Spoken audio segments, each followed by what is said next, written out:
Nobody's forcing anybody to watch the series. She's put it out there for people who like her, fans. And if you go by the last series, it's got 5.4 million viewers in its first week. It was the top of 5 Netflix show for half of 2025. So regardless what the British press think of Meghan and think of her shows, the viewing figures do not lie.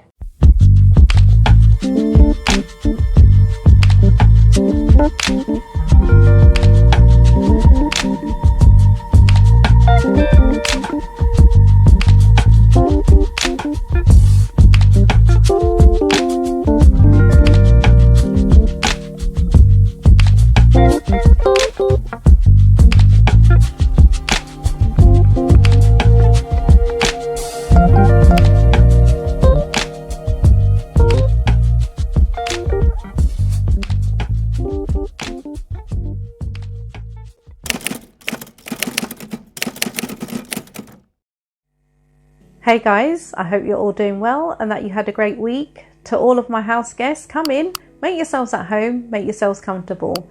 If you're passing by and you'd like to become a house guest, don't forget to hit subscribe and activate all of your notifications.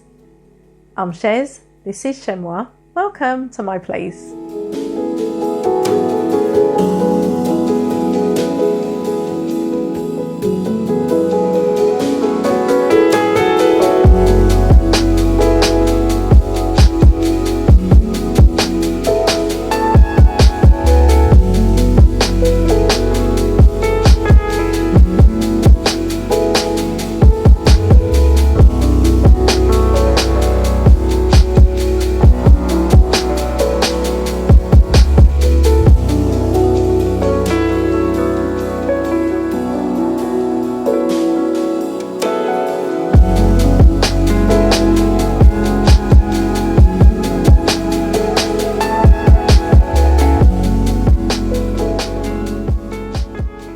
Every year, the Cambridge Dictionary and the Oxford Dictionary publish new words which have become part of our everyday vernacular. One of the words deemed worthy of an entry this year is delulu. Delulu, a shortened form of delusional, describing someone who believes things that aren't real or true, often by choice.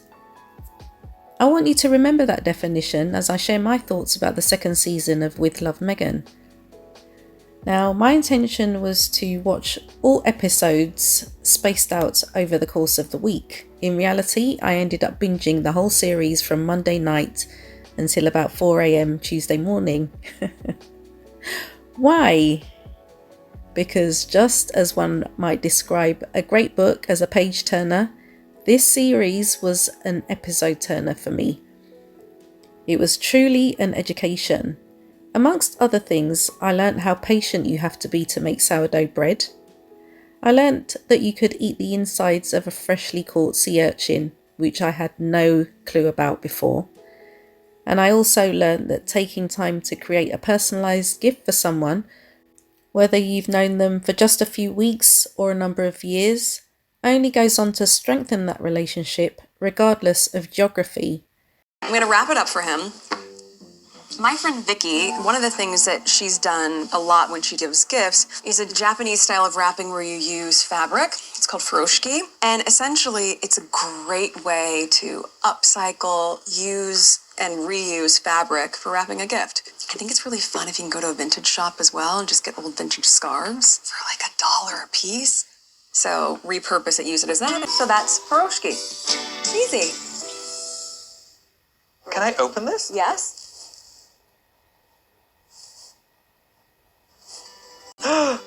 It's a vintage masala dabba. Yes.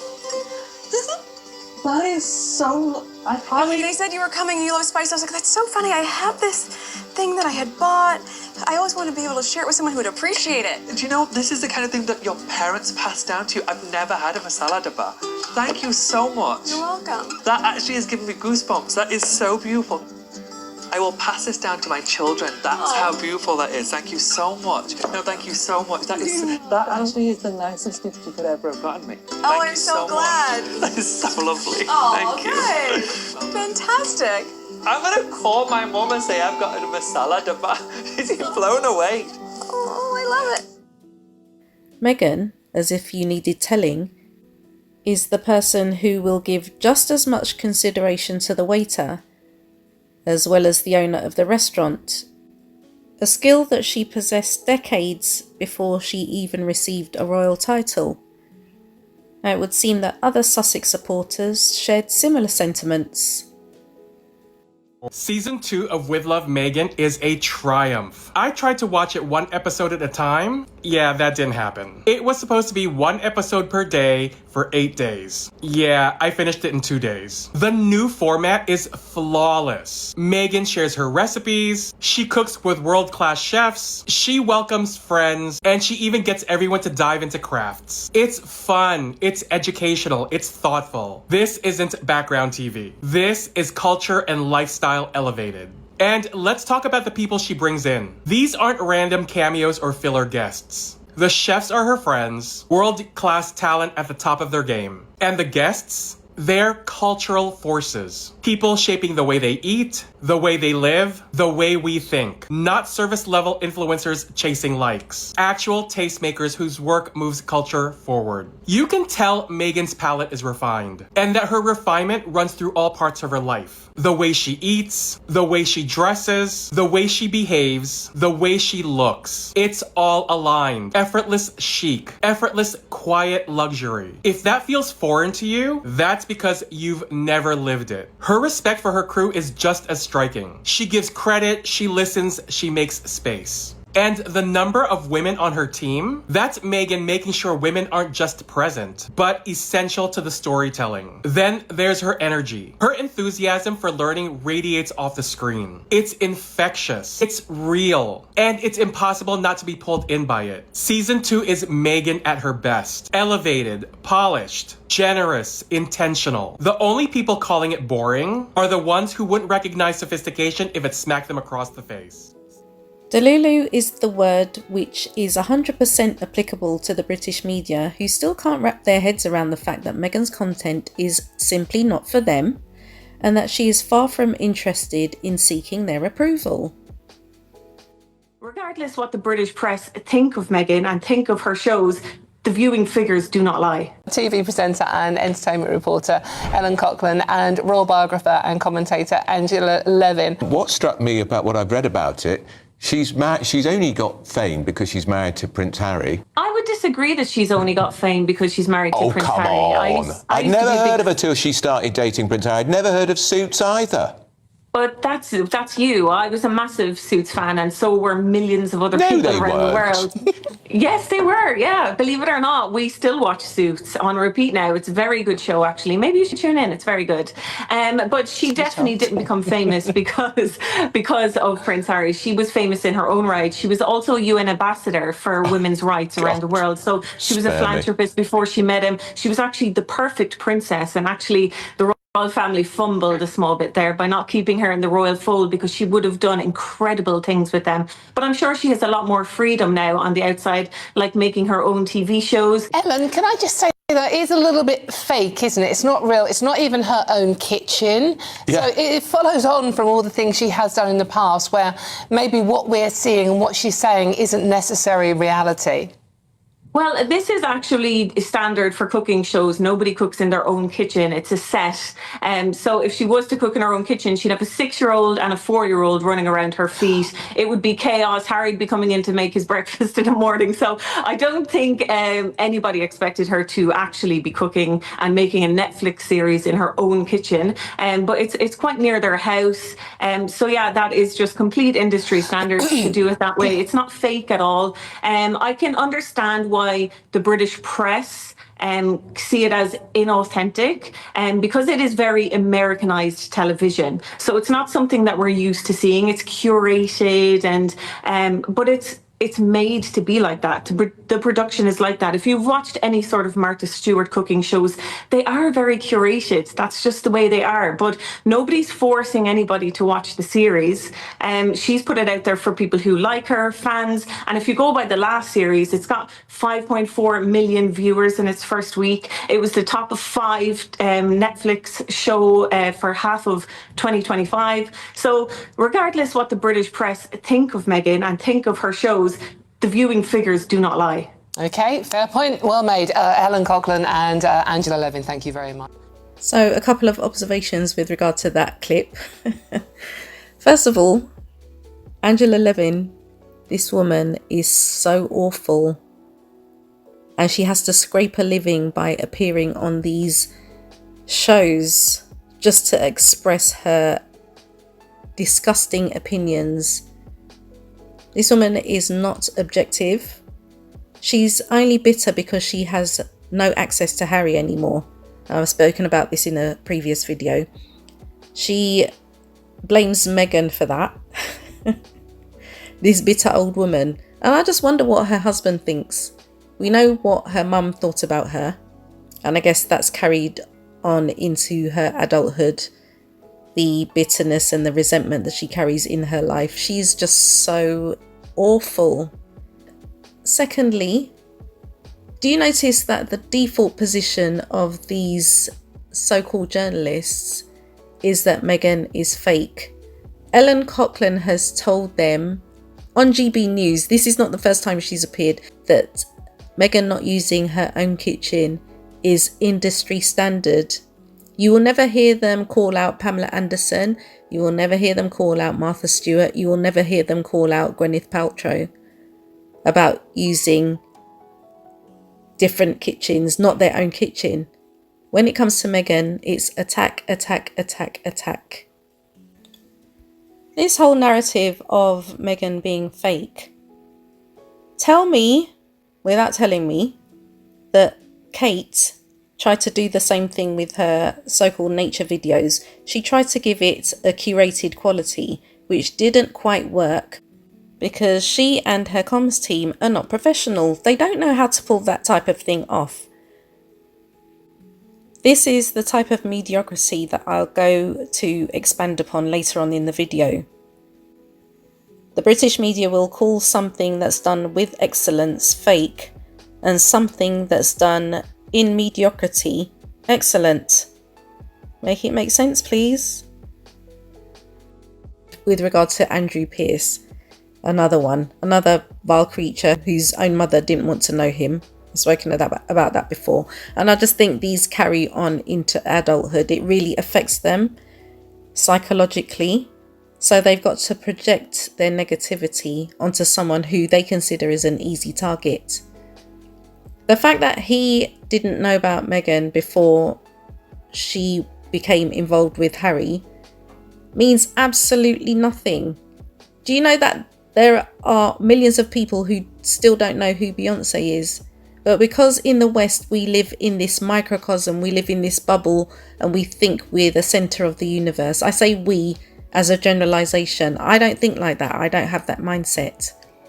There are things going on in the Norwegian royal family which are so scandalous, which will surpass what is going on in the British royal family. But because in Britain we think, again, the generalized we, you know, Britain has this mentality of we are the center of the universe, we know everything that's going on. It's simply not true. Andrew Pearce not knowing about Meghan Sussex is not a measure of her popularity. It just makes me laugh.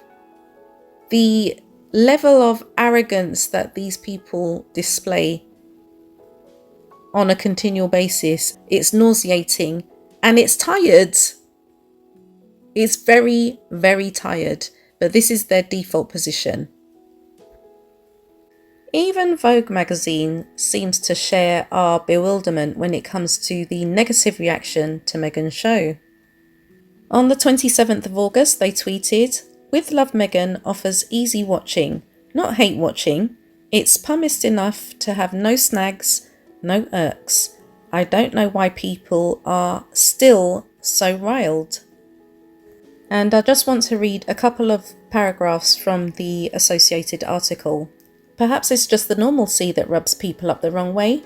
Meghan's story follows the contours of the American dream. Start from the bottom and make something of yourself, but has garnered the vitriol of the British press, who continue to see her as somehow undeserving of her platform, of her prince. Her refusal to succumb to all the airs and graces we're so acclimatised to in the UK is considered a weakness rather than a strength. I will say this for Harry and Meghan, they seem to have forged what they needed, a family unit away from the royal glare. Though their lifestyle is not to everybody's tastes, they've made it out. They're on American soil with Lilibet and Archie, an ocean away from an island that only continues to reinforce their unwantedness. 100% in agreement with that. Couldn't have said it better myself. 2025 marks 20 years of the Well Child Awards, and Harry is expected to return to the UK on the 8th of September, which is also the 3rd anniversary of Queen Elizabeth's passing. What did the media do with this report about Harry's visit next month? They didn't focus on the 2 decades-long achievement of the charity. They didn't seek to interview the individuals whose lives have been positively impacted by the charity. They sat up like hungry corgis looking for any crumb of possible reconciliation between Harry and his dad. We're going to go into our first story because Prince Harry is set to visit the UK. The Duke of Sussex will visit Britain next month to attend a charity event, and an incredible charity event, I'll say that. It will be his first visit to the UK since May, and it's not known if he will visit the family. Giles, we've got to ask, could a reunion be on the cards? Could some reconciliation be on the cards for this family? Well, obviously we hope so. Yeah. Everyone likes a happy family. Nobody likes a family that's separated, though they are separated by thousands of miles because of being on the other side of the world. So we hope so. This is press speculation. He's coming, I think, for the 14th time to this charity that he's been involved with for 17 years. It's a great cause, Well Child. It really celebrates people who have children who are seriously ill, their carers, their families, and the children themselves. Fabulous cause. He will be here briefly. I think the King at that time is going to be in Scotland. So it may not be possible for there to be a get-together. Wouldn't it be nice if there was? Yeah. And there is reason for us to think there might be, because wasn't there a meeting there a was few weeks ago that you spotted? Yeah, I think it was the Daily Mail, a photograph. And it was the advisors to the King and also to Harry. And they had actually come over to have a, let's call it a reunion, ahead of a reunion, potentially. The advisors? So, yeah. Right. So they were all packed together in a club. You told me which club it was and I forgot. The Royal Overseas League. There you go. Oh, is it? And the weather was good, so they were stupidly sat outside on the balcony. So that's where the speculation comes from. I've got strong views on this story because Harry, you'll have seen the photograph of Harry walking behind the coffin of his mother when he was just 12 years old. His grandfather asked him to do that. That gave him a bucket load of anxiety for very many years. And he's fallen out with his brother for reasons that we can't talk about on the telly because otherwise you'll get sued, so let's not do that. Okay. But he does want a reconciliation with his father. It's never going to happen with his brother, I don't think. You don't think? And also suggestions that he wouldn't even be invited to the coronation when his brother is eventually on the throne. Really? It's so sad, isn't it? It is These sad. Two brothers, they're blood brothers. Yeah, but Harry was not very well treated for a long time by the royal family. You can't get involved in this conversation, but I can. But he has brought it on himself of late. Just keep it zipped. When he was here in May, he talked about that, and he talked about his father's health, and he shouldn't have done that. He shouldn't have. And then there was lots of speculation about how poorly the King actually is. And I think that they're a little concerned about meeting with him because if they do have a meeting, he tends to talk to the press about it. The press that he hates tends to talk to the press about it. So they have to tiptoe through the raindrops if they do communicate with him. Wouldn't it be lovely if they went up to the Castle of May, just the two of them, walked around the grounds, and everything became happy families? That would make my day. Giles, do you think it could happen? I hope it could happen. What I think we should remember, to put this in context, is there's nothing new in this. William Shakespeare, born in 1564, was writing plays about this sort of thing and the royal families of that era. I've just been watching on television Edward and Mrs. Simpson about King Edward VIII and his American divorcee wife. What great ones do, the less will prattle of, as Shakespeare said in 1601. We love a royal gossip, but also because we love a family, we want to see this special family, the head of state, we would like to see them as a happy family. Yeah. And we know there's been trauma in their family. A lot. And there's also been hope. What I loved about the King and the Queen and the coronation was that there you had blended families. You actually had it all seemed to be coming together in modern Britain. And so this is sad to see a family divided. So wouldn't it be wonderful? But we'll see what happens when it happens. Well, what I just clarify was the Sussex's PR team in the UK. They didn't come over specially from California, but nevertheless, they did all They've get been together. pictured together. Yeah. So it's basically two teams Yeah. have been pictured behind the scenes, Yeah. which could suggest potentially. Yeah, certainly the something could be King wants a happening. reunion, and Harry does, but Well, let's hope he can. William's in the middle of it. Let's so hope it can. see. Let's hope it can. So when it comes to this subject of a possible reconciliation between Harry and Charles, I always notice that they being the British media, they're so hopeful because it's such a sad situation. But I recall, and correct me if I'm wrong guys, this could have been avoided simply if Harry was listened to when he brought his concerns to Charles about how Meghan was being treated in the press. If Harry had been taken seriously, things would have been so much more different. But because he is so fiercely protective of Meghan and his kids, he was not going to take the risk of just letting things play out. He was going to make sure that his family was protected. Charles was not interested in doing that because he's had decades of just going with the flow and allowing the press to do what they were going to do in exchange for favourable headlines.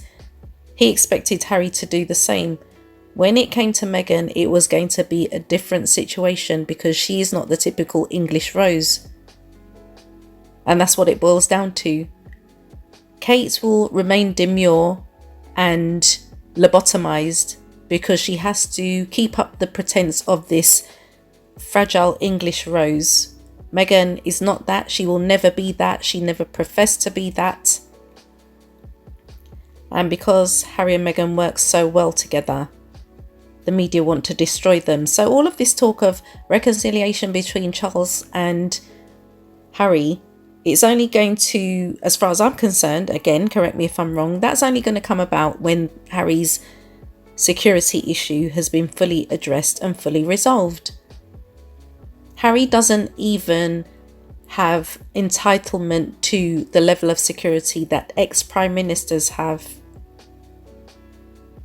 A royal prince having less security cover than Liz Truss. Furthermore, with regard to this narrative about Harry not being trusted because he's supposedly going to leak conversations to the press, why do people conveniently forget that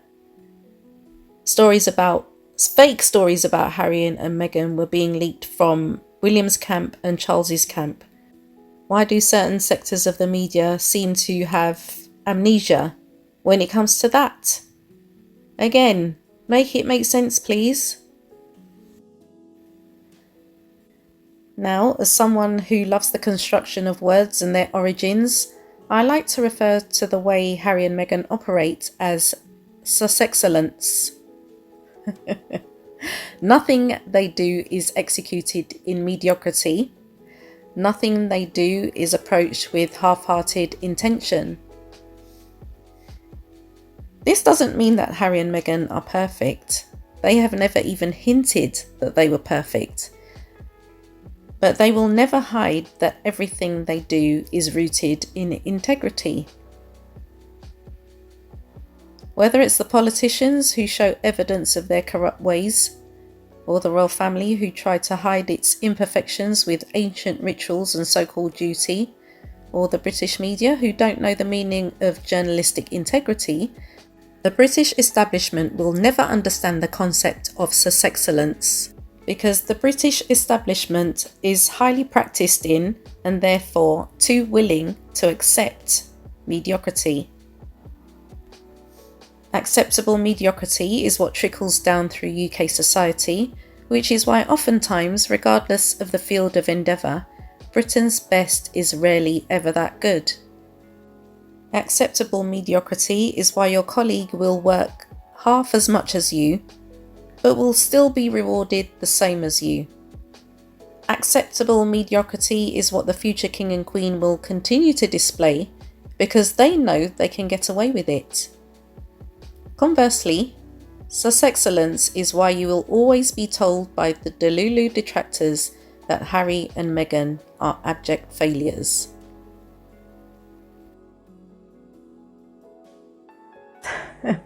If you're a subscriber to the As Ever email list, you will have received an email containing the recipe of the salad created by Samin Nosrat.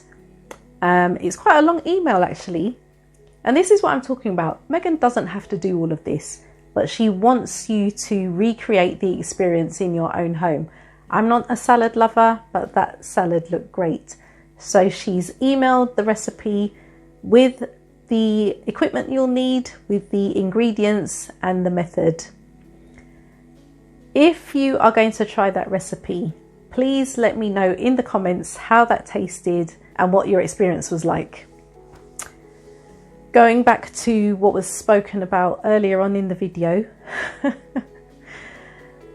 the fact that the British media love to hate watch, I think it goes deeper than that, guys. When we talk about them reviewing her content, they're not reviewing her content to give constructive criticism. What they are doing is listening out for any gossip pertaining to the royal family.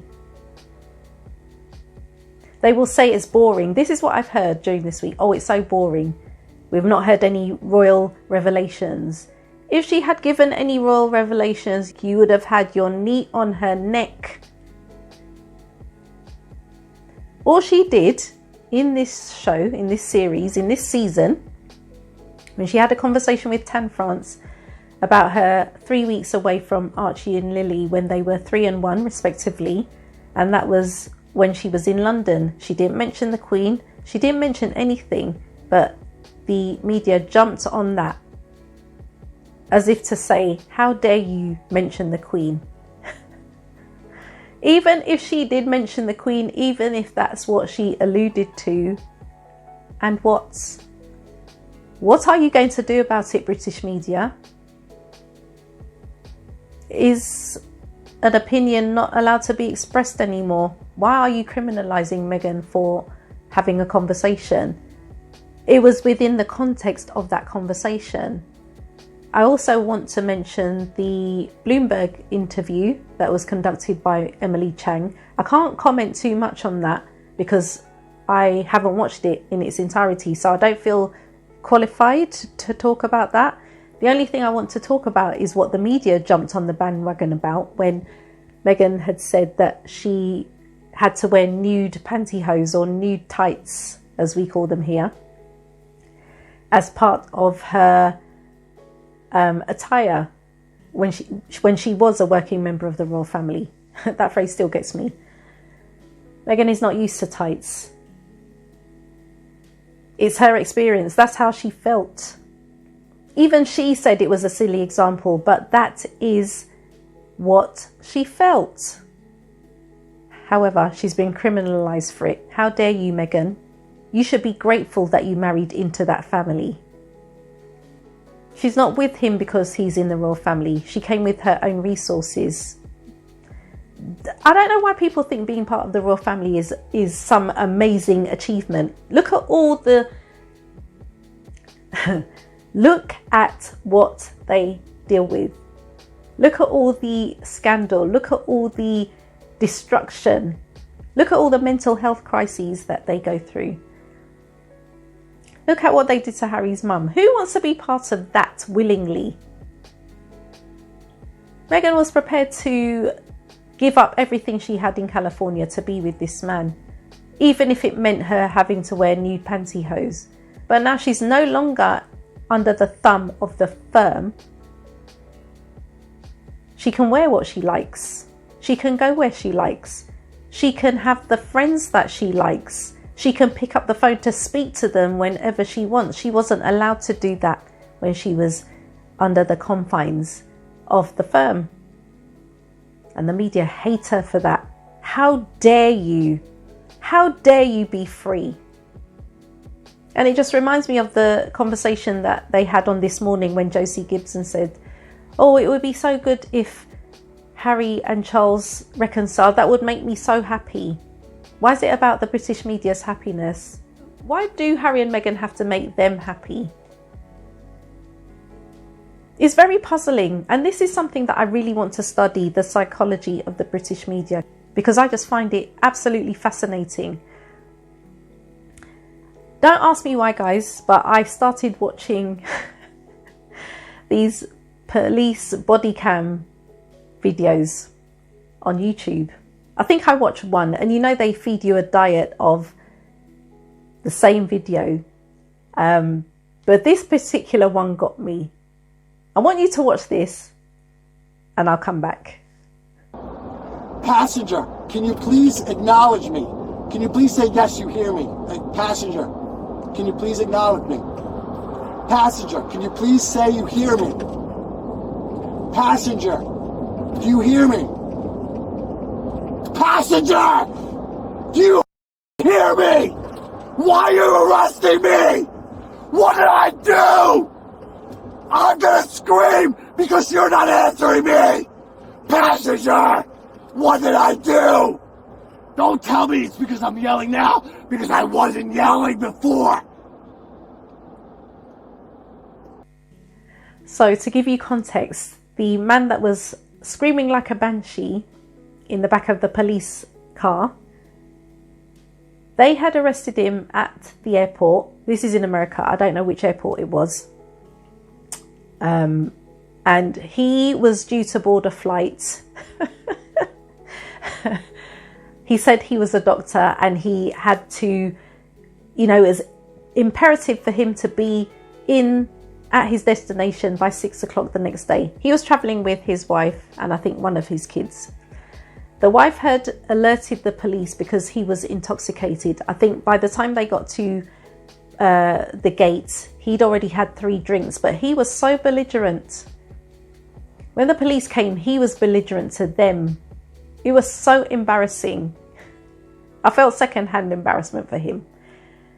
Anyway, he ended up being arrested, and the reason why he was ranting and raving like a demon in the back of that car was because when he was speaking to the officers, when he was asking them questions as they were driving, they completely ignored him. He did not like that. And the way he behaved reminded me of the British media. They hate that Meghan ignores them. They are apoplectic with rage because this woman, how dare she ignore us? That's why I said I need to study the psychology of the British media, because it's absolutely ridiculous. They really think they're the pinnacle of journalism, not understanding that the rest of the world looks at them with disdain, because it's like, you guys, you can't even lie straight in bed. It's ridiculous. It's going to be another week of misinformation, misreporting, projection from one commentator to another onto Meghan and Harry. What they're doing wrong, everything they do is wrong. Okay. Meanwhile, where are the Waleses? Because we haven't seen them since they drove to this church service up in Balmoral, where apparently Kate had dyed her hair blonde. But that's news. That's the best they can do. This is why I say mediocrity. All of this is acceptable. Why does her hair make the news? This is my question. What are they doing that is worthwhile? The answer is nothing. But what they're doing is acceptable. Sussexcellence, guys. It's a made-up word, but I just think it captures the essence of Harry and Meghan and how they move through the world. They are hated because they hold themselves to a higher standard, which simultaneously exposes the rest of the royal family. And the rest of the royal family do not like it because they've never been held under that type of microscope before, because the UK accepts their mediocrity. Guys, before I go, I want to acknowledge one of my subscribers, First Ebony Queen. sent me an email, a private message earlier on in the week. When I read the message, I had to read it twice because I was so blown away by what she had proposed to do for me. I was so humbled. I was actually speechless. First, Ebony Queen, if you're watching, I want to thank you once again for your generosity, your kind words, your consideration. It really did humble me, and I'm so grateful for your support. Thank you once again. And when you get your orange marmalade, please let me know how it tasted. I'll be really interested to know. With regard to As Ever products, I would like to inform you guys that I finally ordered some. Well, my daughter did on my behalf. So it was the hibiscus tea and the lemon ginger tea. If you are a special house guest, there's a new video in your playlist. But yeah, I finally ordered, and I cannot wait to try these teas because I am into my teas. I'm really looking forward to them. So with that said, guys, if your thoughts were provoked in any way, don't forget to give this video a thumbs up. And if you haven't yet become a house guest, don't forget to hit subscribe and activate all of your notifications. I want to take this opportunity to thank you all so much for watching. Enjoy the rest of your day, and you shall catch me in the next video.